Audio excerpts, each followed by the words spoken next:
दोस्तों तो आज की इस वीडियो में हम लोग क्लास 9 का मैथ का previous year question PYQ question paper का सॉल्यूशन करने वाले हैं। ये मैथ का पार्ट 2 होने वाला है। पार्ट 1 को आप लोगों ने नहीं देखा तो उसको देख लेंगे, जिसमें हमने 1 से लेके क्वेश्चन नंबर 20 तक बता दिया था। तो आज की इस वीडियो में हम लोग क्वेश्चन नंबर 20 से 21 से 40 तक का सारा क्वेश्चन को करने वाले हैं।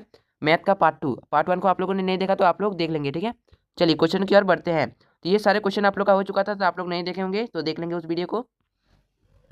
चलिए क्वेश्चन नंबर 21 से स्टार्ट करते हैं, जिसमें आप लोग का बोला जा रहा है दो चरों वाले रैखिक समीकरण का मानक रूप है। तो दो चरों वाले रैखिक समीकरण का मानक रूप आप लोग पढ़े होंगे, तो इसका जो आंसर होगा आप लोग का ऑप्शन नंबर दूसरा होगा, ठीक है। AX + BY + C = 0, यही दो चरों वाला रैखिक समीकरण का मानक रूप होता है। आप लोग इसको याद जरूर कर लेंगे। नेक्स्ट देखेंगे क्वेश्चन नंबर 22, जिसमें आप लोग का बोला जा रहा है समीकरण दिया गया है 2x + 3y = 8 की तुलना AX + BY + C = 0 से करने पर A, B, C का मान क्या होगा, उसको आप लोग को बताना है।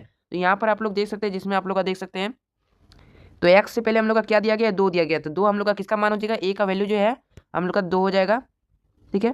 और b का वैल्यू देखिए y के पहले हम लोग का 3 है, यानी b का वैल्यू हम लोग का 3 हो जाएगा, ठीक है। और 8 जो इस साइड प्लस में है ना, तो बराबर की साइड लाना होगा, क्योंकि बराबर की उस साइड हमें 0 रखना पड़ता है, ठीक है। तो हम लोग अच्छे से समझा देते हैं। जैसे हम लोग का दिया गया है 2x प्लस में 3y और बराबर में 8 है, यही है ना। तो इसको किस प्रकार से लिखना है, देखिए 2x और प्लस में 3y और देखिए 8 बराबर की साइड आ जाएगा तो माइनस का 8 हो जाएगा और बराबर में 0। अब हम लोग देखते हैं तो a का वैल्यू जो आ जाएगा हम लोग का 2 आ जाएगा, क्योंकि x से पहले है।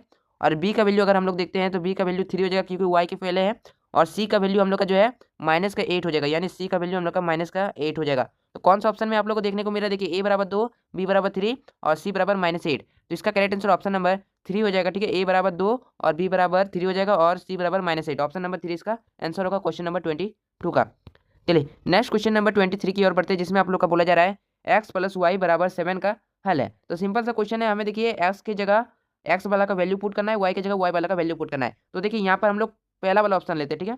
तो यहाँ पर देखिए x की जगह 0 पुट करते हैं, x की जगह 0 पुट किए, बीच में प्लस तो प्लस, और y की जगह फिर 0 पुट किए और बराबर 7। क्या ये 7 के बराबर है, नहीं, तो ये ऑप्शन तो नहीं होगा। उसके बाद देखिए ये वाला ऑप्शन एक बार देख लेते हैं, x की जगह हम लोग 3 रखते हैं, फिर प्लस में y की जगह 0 और बराबर में 7, ये भी ऑप्शन नहीं होगा। ऑप्शन नंबर 3 को देखते हैं, x की जगह 0, y की जगह 4, बराबर में 7, ये भी नहीं होगा। और उसके बाद देखते हैं ऑप्शन नंबर 4, जिसमें आप लोग का बोला जा रहा है x = 3, यानी ये 3 लेंगे और y = 4 लेंगे और दोनों को जोड़ेंगे तो 7। क्या ये दोनों तरफ बराबर आ रहा है, 7 और 7, यानी इसी का आंसर जो है ऑप्शन नंबर 4 हो जाएगा, क्योंकि दोनों तरफ बराबर आ रहा है इसको लेने पर, ठीक है। आपको सिंपली कुछ नहीं करना है, यहाँ पर जो दिया गया है ना, इसमें x का वैल्यू और y का वैल्यू लगाकर हमें 7 के बराबर लाना था। तो ये वाला ऑप्शन हो जाएगा ऑप्शन नंबर 4। नेक्स्ट देखेंगे क्वेश्चन नंबर 24, जिसमें आप लोग का बोला जा रहा है x = 4 और y = 1 किस समीकरण का हल होगा। तो किस समीकरण का हल होगा, यहाँ पर आप लोग देखेंगे, यहाँ पर अगर 1 पुट करेंगे, यहाँ पर अगर 2 पुट करेंगे, तो क्या इसका आंसर क्या हो जाएगा, इसका आंसर तो 4 होगा। यहाँ पर 7 दिया गया, ये तो होगा नहीं। और इधर देखिए y बराबर क्या बोल रहे हैं 1, और देखिए और x बराबर हम लोग का कितना है 4 है, यानी 4 × 12 हो जाएगा और इधर 5, ये तो ज़्यादा हो जाएगा। लेकिन हम लोग को इसका आंसर पता करना है, तो इसका आंसर ऑप्शन नंबर 3 होगा। किस प्रकार से होगा, यहाँ पर आपका क्वेश्चन क्या है, 2x - y = 7, यही है। और जिसमें से हमें x = 4 वैल्यू पुट करना है, यानी 2 × 4, क्योंकि x की जगह 4 है, बीच में माइनस तो माइनस, और y का वैल्यू हम लोग का 1 है, तो 1 पुट करेंगे और बराबर में 7। देखिए 4 दूनी 8 हो जाएगा और माइनस का 1 करेंगे तो क्या ये 7 के बराबर है। तो देखिए इस साइड भी 7 हो रहा है, इस साइड भी 7 हो रहा है, दोनों साइड बराबर हो रहा है, तो इसलिए इसका आंसर जो है ऑप्शन नंबर तीसरा हो जाएगा, ठीक है। 2x - y = 7। Next question number 25, जिसमें आप लोग का बोला जा रहा है निम्न में से कौन दो चरों वाले रैखिक समीकरण है। इसमें से कौन आपका दो चरों वाले रैखिक समीकरण होगा, तो आप लोग देखकर ही पता चल गया होगा, जिसमें x और y भी है। तो इसका करेक्ट आंसर ऑप्शन नंबर 2 हो जाएगा, x + y = 1, इसका आंसर हो जाएगा, ठीक है। ये हम लोग का दो चर वाला रैखिक समीकरण है, क्वेश्चन नंबर 25 का आंसर हो जाएगा। नेक्स्ट क्वेश्चन नंबर 26 की ओर बढ़ते हैं, जिसमें आप लोग का बोला जा रहा है x अक्ष का समीकरण है। यहाँ पर क्या बोला जा रहा है, x अक्ष का अगर समीकरण पूछता है तो x अक्ष का समीकरण आपका क्या होगा, y = 0 होगा, इसका आंसर ऑप्शन नंबर 4, ठीक है। अगर यहीं पर अगर आप लोग का y अक्ष का समीकरण पूछ देता, y अक्ष का समीकरण पूछता, तो आप लोग का x = 0 होता, ठीक है। ये चीज़ आप लोग याद रखेंगे, यहाँ पर x बराबर पूछ रहा है, इसलिए हम लोग का y = 0 हो गया, ठीक है, x अक्ष का y = 0। उसके बाद देखिए क्वेश्चन नंबर 27, जिसमें बोला जा रहा है यदि देखिए 2,5 रैखिक समीकरण 2x + y = k, तो k का मान ज्ञात करना है, ठीक है। तो सिंपल सा क्वेश्चन आप लोग सबसे पहले देख लीजिए, जिसमें आप लोग का दिया गया है 2x + y = k दिया, ठीक है। जिसमें से देखिए 2 जो है हम लोग का x का वैल्यू हो जाएगा, क्योंकि ये पहले है, और दूसरा वाला हम लोग का y का वैल्यू होगा। चलिए इन दोनों वैल्यू को पुट करके देखते हैं। तो देखिए 2 और गुने में x का वैल्यू 2 पुट कर दिए और बीच में प्लस, ठीक है, बीच में प्लस लगा दिया, और y का वैल्यू हम लोग का 5 और बराबर में k। तो k का वैल्यू देखते हैं, ठीक है। तो k का वैल्यू देखते हैं, देखिए 2 दूनी 4 हो जाएगा और +5 बराबर हम लोग का k। तो k का वैल्यू जो है हम लोग का कितना आ गया, 9 आ गया। तो देखिए 4 और 5 9 हो गया, तो k का वैल्यू हम लोग का 9 आ गया, ऑप्शन नंबर तीसरा इसका आंसर हो जाएगा, ठीक है। नेक्स्ट देखिए क्वेश्चन नंबर 28, ठीक है, जिसमें बोला जा रहा है 40 डिग्री का पूरक कोण होगा। देखिए पूरक कोण हम लोग किसका कहते हैं, जिसमें दो कोण मिलकर हम लोग का टोटल कितना बनाते हैं, 90 बनाता है, ठीक है, 90 डिग्री बनाता है। यहाँ पर एक तो हम लोग का 40 है, ठीक है, एक 40 है तो दूसरा हम लोग का कितना होगा, दूसरा हम लोग का 50 होगा, तब जाके ना हम लोग का 90 बनेगा। तो एक 40 है तो दूसरा हम लोग का 50 हो जाएगा, ठीक है, 90 में से 40 माइनस कर देंगे तो 50। इस प्रकार से आप लोग निकाल सकते हैं। यहाँ पर देखिए 80 डिग्री का संपूरक है, तो देखिए संपूरक कोण कितना होता है, 180 डिग्री का होता है, जिसमें से एक तो हम लोग का 80 डिग्री दे दिया, तो 180 में 80 डिग्री हम लोग माइनस कर देंगे, ठीक है। तो 180 में 80 माइनस चल गया तो बचेगा हम लोग का 100, तो इसका करेक्ट आंसर ऑप्शन नंबर 3 हो जाएगा 100 डिग्री, ठीक है। नेक्स्ट देखिए क्वेश्चन नंबर 30 में आप लोग का बोला जा रहा है, ठीक है, एक कोण की माप उसके संपूरक कोण की माप से दोगुनी है, तो इसकी माप क्या होगी। सिंपल सा क्वेश्चन है, आप लोग को कंफ्यूज नहीं होना है। एक कोण, तो एक कोण आप लोग का बोल रहा है, तो सबसे पहले उसको हम लोग थीटा मान लेते हैं, थीटा। तो थीटा बराबर आप लोग का कितना होगा, 180 माइनस का थीटा हो जाएगा, ठीक है, यही होगा ना। और उसमें क्या बोल रहा है, उसका दोगुना है, ठीक है। तो यहाँ पर हम लोग अच्छे से लिख देते हैं थीटा। देखिए एक कोण का मान हम लोग का उसके संपूरक कोण से दोगुना है, तो एक कोण हम लोग थीटा मान लिए, तो उसका संपूरक कितना होगा, तो उसका संपूरक आप लोग का हो जाएगा 180 माइनस थीटा, ठीक है। तो 180 माइनस थीटा कर देंगे और उसका दोगुना है तो 2 से गुना कर देंगे, ठीक है।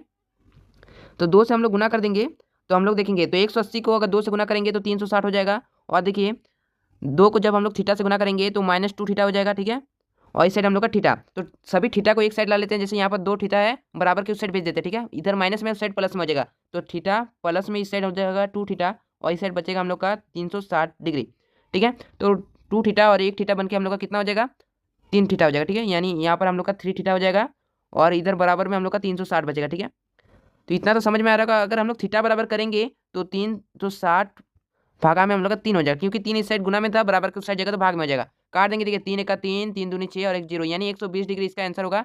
तो यहाँ पर कौन सा ऑप्शन में आप लोग को देखने को मिल रहा होगा, तो यहाँ पर देख सकते हैं 120 डिग्री ऑप्शन नंबर 3 है। ऑप्शन नंबर 3 इसका आंसर हो जाएगा 120 डिग्री, ठीक है। तो क्वेश्चन नंबर 30 का आंसर हो गया।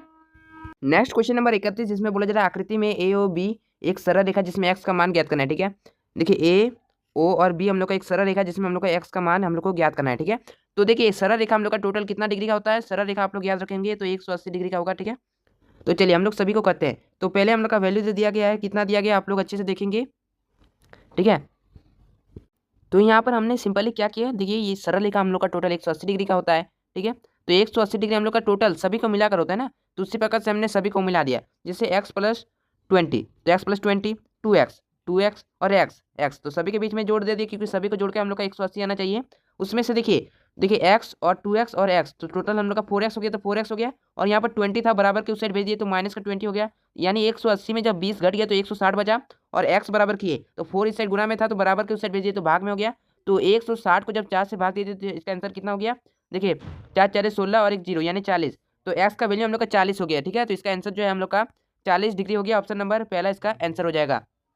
उसके बाद देखिए क्वेश्चन नंबर 32, जिसमें बोला जा रहा है आकृति में OP समांतर RS, ठीक है, OP समांतर RS है। तो देखिए जिसमें OPQ जिसका वैल्यू 110 है, और देखिए QRS जिसका वैल्यू 130 है। तो PQR यानी Q का मान निकालना है, ठीक है। PQR में बीच में जो होता है उसी का मान निकालना है, यानी Q का, ठीक है। तो किस प्रकार से निकालेंगे, सबसे इजी क्वेश्चन है, आप लोग थोड़ा सा दिमाग लगाएंगे बन जाएगा, ठीक है। तो सबसे पहले इसको जो है आप लोग को इस प्रकार से मिला देना है। सबसे पहले इधर देखिए ये एक, ठीक है, एक रेखा मान लीजिए, तो रेखा हम लोग का 180 डिग्री होता है, तो जिसमें ये अगर 130 दिया है तो ये हम लोग का कितना हो जाएगा, 50 हो जाएगा, ठीक है। तो यानी ये हम लोग का जो है 50 डिग्री हो जाएगा। इसको पहले आप लोग मिला लेंगे इस प्रकार से, ठीक है, त्रिभुज की तरह। और ये अगर 110 है तो इधर हम लोग बढ़ाएंगे आगे, तो 180 टोटल होता है, तो 110 है, तो यानी इधर हम लोग का 70 डिग्री हो जाएगा। और इस कोण का मान हमें निकालना है, यानी एक कोण हम लोग का 70 मिल गया, दूसरा हम लोग का 50 मिल गया, और तीसरा हम लोग का x हो गया, और बराबर में टोटल 180 होता है, ठीक है। ये आप लोग याद रखेंगे, क्योंकि ये त्रिभुज बन गया, बीच वाला देखिए त्रिभुज बन गया ना। आप देखिए 70, ये एक 70 और 50 120 और प्लस x बराबर 180, ठीक है। सिंपल सा क्वेश्चन, x बराबर अगर हम लोग करेंगे तो 180 में अगर हम लोग -120 कर देंगे तो हम लोग का वैल्यू आ जाएगा, ठीक है। तो हम लोग का वैल्यू 60 आएगा, ठीक है। तो 60 इसका आंसर हो जाएगा। ऑप्शन नंबर 3 इसका बिल्कुल ही करेक्ट आंसर होगा, ठीक है। किस प्रकार से निकाले समझ के होंगे। इसको सबसे पहले आप लोग को कुछ इस प्रकार से कर देना है, इधर करेंगे तो इधर हम लोग का 50 डिग्री हो जाएगा, इधर हम लोग का 70 होगा, और इधर हम लोग का जो निकाल लेंगे तो आप लोग का 60 डिग्री हो जाएगा, ठीक है। उसके बाद देखिए क्वेश्चन नंबर 33, जिसमें बोला जाए त्रिभुज के तीनों कोनों का योग कितना होता है। ये क्वेश्चन का आंसर आप लोग नीचे कमेंट करेंगे। सबसे इजी क्वेश्चन है, त्रिभुज के तीनों कोनों का योग कितना होगा, 80 होगा, 90 होगा, 100 होगा या 180 होगा। आप लोग नीचे कमेंट करके बताएंगे। सबसे इजी क्वेश्चन है, क्वेश्चन नंबर 33 का आंसर आप लोग नीचे कमेंट करेंगे। उसके बाद देखिए क्वेश्चन नंबर 34, जिसमें बोला जा रहा है समबाहु त्रिभुज का प्रत्येक कोण होता है, ठीक है। जो हम लोग का समबाहु त्रिभुज जो होता है ना, उसका प्रत्येक कोण हम लोग का 60 डिग्री होता है, ठीक है। सभी कोण 60 डिग्री होगा। ठीक है, आप लोग 60 तीनों को जोड़ के देखेंगे तो 180 होगा। ठीक है, तो समबाहु त्रिभुज का प्रत्येक कोण हम लोग का 60 डिग्री का होता है। इसका आंसर हो जाएगा ऑप्शन नंबर पहला। नेक्स्ट क्वेश्चन नंबर 35 जिसमें बोला जा रहा है यदि त्रिभुज ABC, ठीक है, सर्वांग सम हो अगर त्रिभुज PQR तब PR बराबर होगा। तो देखिए PR, ठीक है, एक दोनों त्रिभुज बना दे, एक ABC और दूसरा हम लोग का PQR, जिसमें बोला जा रहा है PR बराबर होगा। PR के बराबर इधर देखेंगे तो AC है, PR के बराबर क्या है, AC है। तो इसका करेक्ट आंसर ऑप्शन नंबर 3 हो जाएगा, A और C। ठीक है, उसके बाद देखिए क्वेश्चन नंबर 36 जिसमें बोला जाए त्रिभुज ABC में AB बराबर AC है तो कोण B 50 डिग्री है तो कोण C का मान होगा।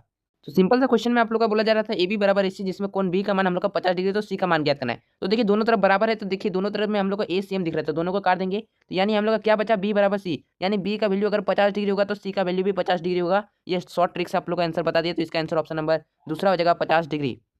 नेक्स्ट क्वेश्चन आप लोग का बोला जा रहा था क्वेश्चन नंबर 37 जिसमें बोला जा रहा है त्रिभुज PQR में त्रिभुज बना दिए PQR, ठीक है, जिसमें कोण P बराबर कोण Q, तो कोण P का बराबर में कोण Q है, तो जिसमें QR बराबर है तो QR जो है वो किसके बराबर होगा, PR के बराबर होगा। तो यहाँ पर देख सकते हैं QR के बराबर PR, तो इसका आंसर आप लोग का ऑप्शन नंबर 3 हो जाएगा, PA और R। ठीक है, उसके बाद देखिए क्वेश्चन नंबर 38 जिसमें बोला जा रहा है यदि एक त्रिभुज का एक कोण शीर्ष दोनों कोणों का योग के बराबर हो, यानी एक त्रिभुज का मान लीजिए वो कोण हम लोग का, ठीक है, 90 डिग्री है, तो उसका शेष कोण क्या हो जाएगा हम लोग का 45 प्लस 45, तो दोनों को जोड़ देंगे, 45 और 45 को जोड़ेंगे तो हम लोग का 90 के बराबर है, उस कोण के बराबर है। तो ये हम लोग का 90 डिग्री जब होता है किसी त्रिभुज में वो हम लोग का समकोण त्रिभुज होता है। ठीक है, इसको भी याद रखेंगे, ऑप्शन नंबर 2 इसका आंसर होगा। क्वेश्चन नंबर 39 जिसमें बोला जा रहा है निम्न में से कौन सर्वांग कसौटी है। ए एंगल एंगल एंगल ये तो होगा नहीं, ठीक है, साइड साइड एंगल ये भी नहीं होगा, और एंगल साइड साइड ये भी नहीं होगा। तो इसका आंसर ऑप्शन नंबर दूसरा हो जाएगा, साइड एंगल साइड। ठीक है, और ऑप्शन नंबर दूसरा होगा। ठीक है, उसके बाद देखिए क्वेश्चन नंबर 40 जिसमें बोला जा रहा है त्रिभुज ABC सर्वांग सम PQR, तो AB बराबर PQ, तो BC बराबर QR, तो कोण B का मान होगा। तो इसको हम लोग अच्छे से समझते हैं, जिसमें हम लोग का देखिए AB बराबर PQ है, तो AB बराबर हम लोग का क्या है, PQ है, और इसमें देखिए BC बराबर QR है, तो BC बराबर हम लोग का QR है, तो कोण B बराबर क्या होगा, इसमें कोण B बराबर हम लोग का क्या होगा, कोण Q होगा। सिंपल, ये भी बराबर, ये भी बराबर, ये भी बराबर, ये भी बराबर, तो कोण B पूछा तो कोण Q होगा, तो ऑप्शन नंबर दूसरा इसका आंसर हो जाएगा कोण Q। ठीक है, तो आज की वीडियो में हमने आप लोग का पार्ट 2 भी कंप्लीट करवा दिया, मैथ का आप लोग का प्रीवियस ईयर क्वेश्चन का। ठीक है, तो टॉप 20 क्वेश्चन हम लोग का पहला वाला वीडियो में अपलोड हो गया था, जिसमें आप लोग को बताया गया था क्वेश्चन नंबर 1 से 20 तक। तो आप लोग उस वीडियो को नहीं देखे होंगे तो देख लेंगे। और इस वीडियो में हमने क्वेश्चन नंबर 21 से क्वेश्चन नंबर 40 तक बता दिया आप लोग का प्रीवियस ईयर क्वेश्चन मैथ का। ठीक है, वीडियो अच्छा लगा तो वीडियो को लाइक कर देंगे, और कमेंट में आप लोग कमेंट करके बताएंगे नेक्स्ट आप लोग को किस टॉपिक पर वीडियो चाहिए। और इसी प्रकार के वीडियो के लिए अपने बोर्ड एग्जाम की तैयारी करने के लिए क्लास 9 वाले तो हमारे चैनल को सब्सक्राइब कर लेंगे। तो मिलेंगे किसी नेक्स्ट वीडियो के साथ, तब तक लीजिए जय हिंद, जय भारत, वंदे मातरम।